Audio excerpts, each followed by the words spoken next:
La vie est plus belle que la prudence.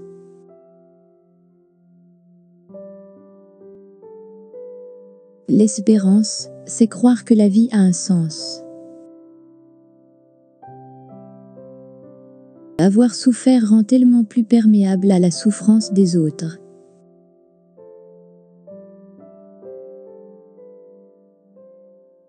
L'enfer, c'est les autres, écrivait Sartre.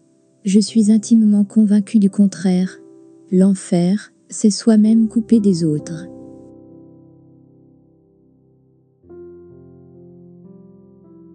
Sur ma tombe, au lieu de fleurs et de couronnes, apportez-moi la liste de milliers de familles, de milliers de petits-enfants auxquels vous aurez pu donner les clés de vrais logements.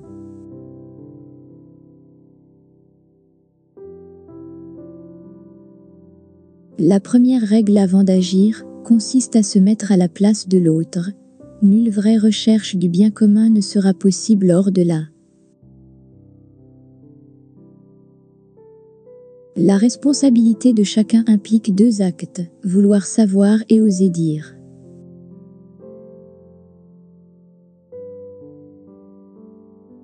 L'amitié, c'est ce qui vient au cœur, quand on fait ensemble des choses belles et difficiles. Avec tout l'argent du monde, on ne fait pas des hommes, on les dégrade.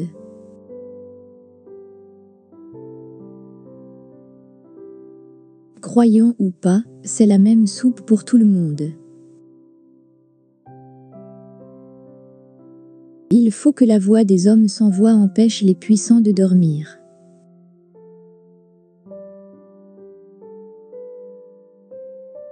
Que ceux qui ont faim aient du pain. Que ceux qui ont du pain aient faim de justice et d'amour. Les hommes politiques ne connaissent la misère que par les chiffres, on ne pleure pas devant les chiffres.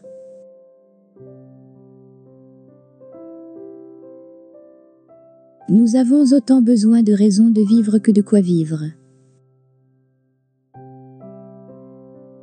La vraie charité ne consiste pas à pleurer ou simplement à donner, mais à agir contre l'injustice.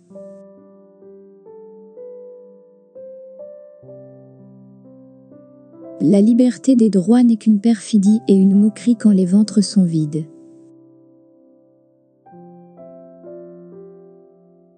Il y a une loi avant les lois, pour venir en aide à un humain sans toit, sans pain, privé de soins, il faut braver toutes les lois.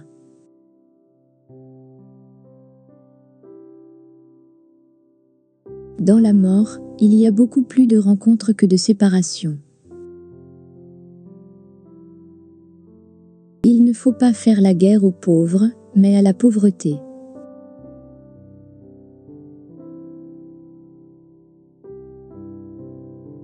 Ce que veulent ceux qui n'ont pas de toi, pas l'aumône, pas la pitié, ni la charité.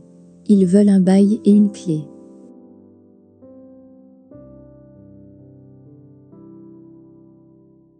Et quand le soir dans vos belles maisons, vous allez embrasser vos petits-enfants avec votre bonne conscience, au regard de Dieu, vous avez probablement plus de sang sur vos mains d'inconscient que n'en aura jamais le désespéré.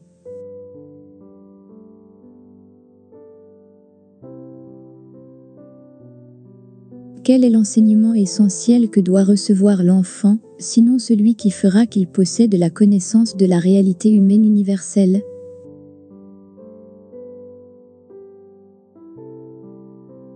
Chaque fois que l'on refuse 1 milliard pour le logement, c'est 10 milliards que l'on prépare pour les tribunaux, les prisons, les asiles de fous.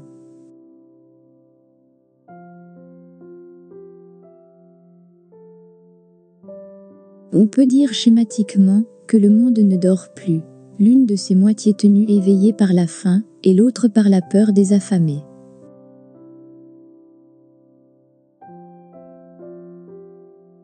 L'intégrisme est un refuge pour la misère, parce qu'il offre un sursaut d'espérance à ceux qui n'ont rien. Que leur mal disparaisse, et l'intégrisme perdra ses troupes.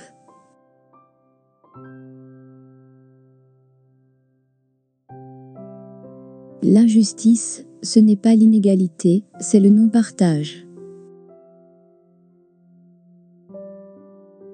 Je vois fleurir avec éblouissement la plus petite fleur sur ce tas de fumier qu'est l'humanité.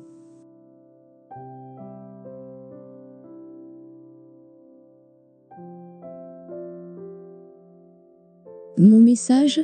Il n'y en a qu'un, je crois, qui est un cri. Partagez, donnez, tendez la main aux autres, gardez toujours un carreau cassé dans vos univers bien feutrés pour entendre les plaintes qui viennent de l'extérieur.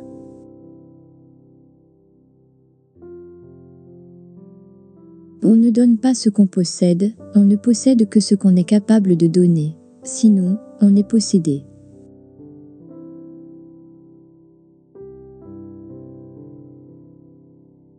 C'est tellement complexe un homme, et, jusqu'au dernier instant, tellement inachevé.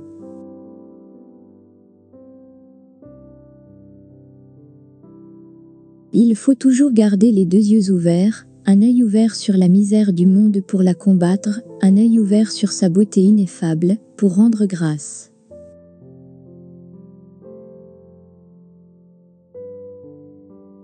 La joie emplit le cœur, lorsqu'on a rencontré la certitude que la vie n'est pas un chemin qui va vers rien.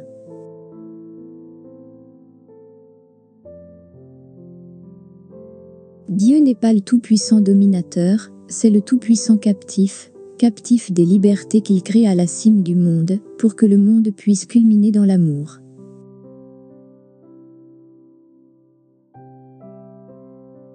On ne peut être heureux sans les autres.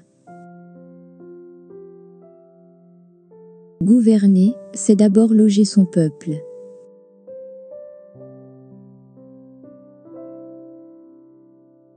C'est en ne faisant pas les révolutions, avec le peuple qu'on provoque les émeutes que le peuple paie.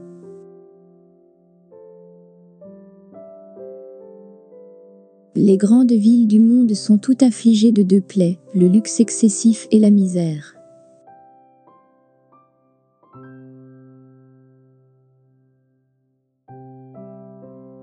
Il n'y a que les hommes, pour tuer 1 million d'entre eux pour la victoire d'un chef. Des hommes qui ne se connaissent pas s'entretuent sur l'ordre de chefs qui se connaissent, et ne s'entretuent pas, chefs qui signeront la paix en se serrant la main, un verre de champagne dans l'autre.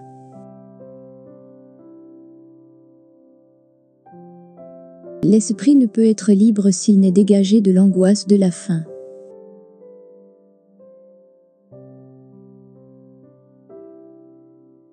Le pouvoir est aveugle, les détresses les plus accablantes sont muettes, comment faire se rejoindre ceux qui savent, et ceux qui peuvent?